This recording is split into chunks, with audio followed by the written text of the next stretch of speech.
Welcome everyone and thanks for tuning in for this paranormal pit stop. Tonight, we'll be exploring a historic performing arts venue located off of B Street out of Virginia City, Nevada, that's widely recognized as one of the most significant vintage theaters across the West Coast, and that's listed as such under the League of Historic Theaters. Rumored to harbor a range of chilling phantoms tied to its lengthy past, are you sure you're ready to brave the history and hauntings of the iconic Piper's Opera House?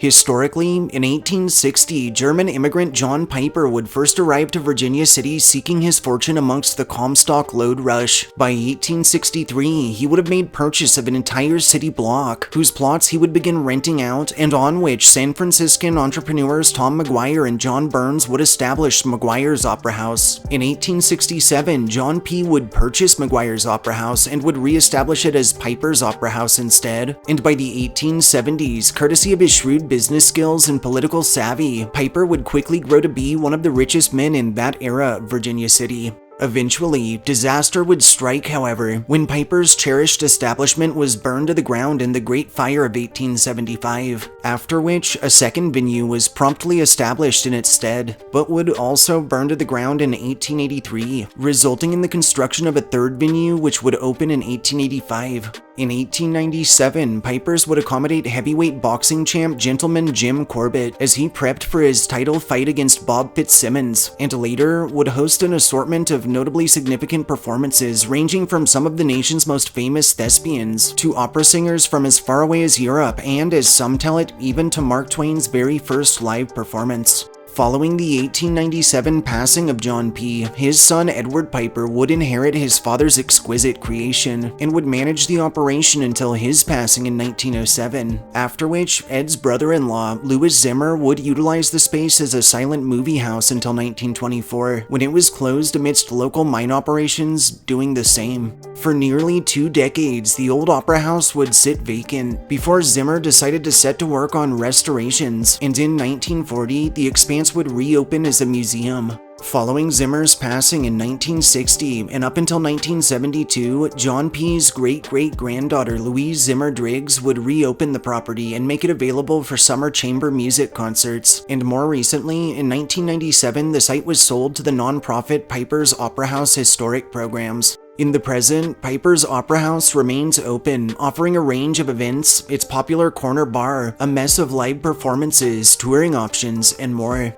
As classically as its reputation would suggest, Piper's has long been surrounded by local legends claiming its bounds haunted by the spirits of former owners, employees, and patrons who loved the establishment in lives since past, and those braving its bounds have reported extreme cold patches, encounters with ominous shadowy manifestations, and orbs in strange forms captured in photography and video. In 1871, disturbingly, a lynch mob would hang a victim from the first theater space's rafters, and it's believed this individual's spirit, restless over their brutal and untimely demise, may linger. The entity of a man bearing rope marks around his neck has been observed both wandering about and also swinging from the neck by a rope whose other end is seemingly suspended through time and space. A handful of entities who are often mistaken for actual living people have been encountered around the balcony section, where several have also told of disembodied giggles and of the phantom sounds of children heard playing. A male figure has been spied watching performances from the attic ladder, and the mysterious silhouette of a man in a gray suit and a top hat and donning a handlebar mustache has been sighted in the presidium box seats just to the left of the stage on the orchestra level.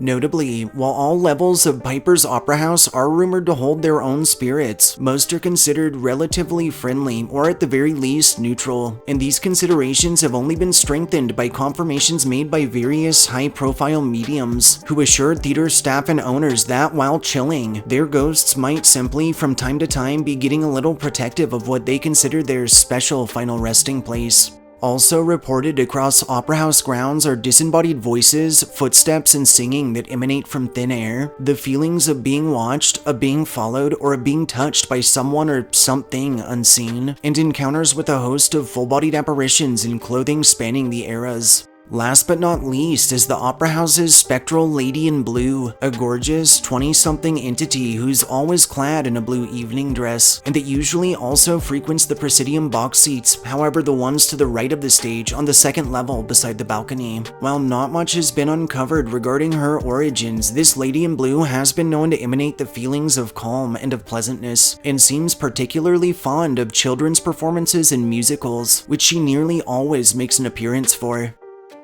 Thanks for joining us on this Paranormal Pit Stop. If you enjoyed hearing our histories and ghost stories, subscribe to our channel, like this upload, and share us with anyone you think could use a good scare. We'll catch you next time.